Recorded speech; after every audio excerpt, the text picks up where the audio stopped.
পুলিশের হাতে মারণাস্ত্র না রাখার সিদ্ধান্ত ঝুঁকিপূর্ণ এবং বিপজ্জনক বলে মনে করেন নিরাপত্তা বিশ্লেষকরা। অপরাধ বাড়ার পাশাপাশি পুলিশের উপর হামলার ঘটনাও ঘটবে, এমনটা মনে করে ভূ রাজনীতিবিদ ও নিরাপত্তা বিশ্লেষক অবসরপ্রাপ্ত ব্রিগেডিয়ার জেনারেল মোহাম্মদ শামীম কামাল। তিনি বলেন, এতে শুধু অপরাধী নয়, নিষিদ্ধ দল ও সংগঠনও সুযোগ নেবে। AR বাদলের রিপোর্ট।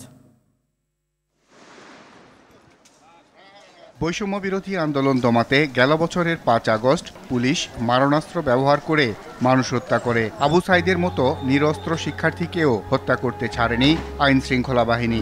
গুলি খাইছে একটা।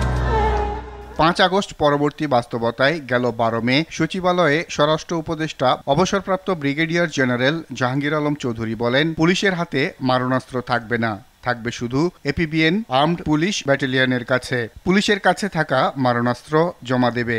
কোনো মারণাস্ত্র পুলিশের হাতে থাকবে না। পুলিশের হাতে মারণাস্ত্র থাকবে না, সরকারের এমন সিদ্ধান্তের বিষয়ে আলোচনা চলছে সর্বত্রই। ভূ রাজনীতিবিদ ও নিরাপত্তা বিশ্লেষক মনে করেন, বাংলাদেশের প্রেক্ষাপটে এমন সিদ্ধান্ত অবাস্তব। এতে করে সমাজে বিশৃঙ্খলা বাড়বে। অপরাধের সুযোগ নেবে, খুবই স্বাভাবিক। তারা এমন জায়গায় অঘটন ঘটাবে, রাস্তায় বা মহল্লায়, পাড়ায়, গ্রামে, এমন জায়গায় তারা তখন খুন, ছিনতাই, রাহাজানি করবে যেখানে জানে যে পুলিশ ধারে কাছে নেই এবং পুলিশের কাছে যেহেতু কোনো মারণাস্ত্র নাই, সুতরাং এই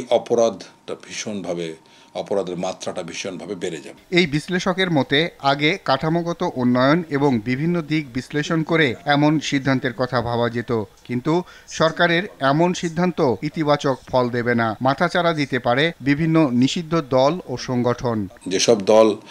যেসব সংগঠন এখন আপনার আন্ডারগ্রাউন্ডে চলে গেছে, তারা তো প্রথম টার্গেট, সফট টার্গেট হবে লেথাল অস্ত্রবিহীন পুলিশ। সুতরাং এটা পুলিশকে অত্যন্ত ঝুঁকির মধ্যে ফেলে দেওয়া হবে।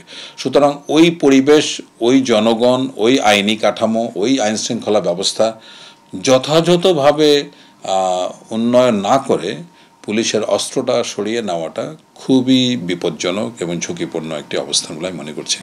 AR বাদল, RTV, ঢাকা।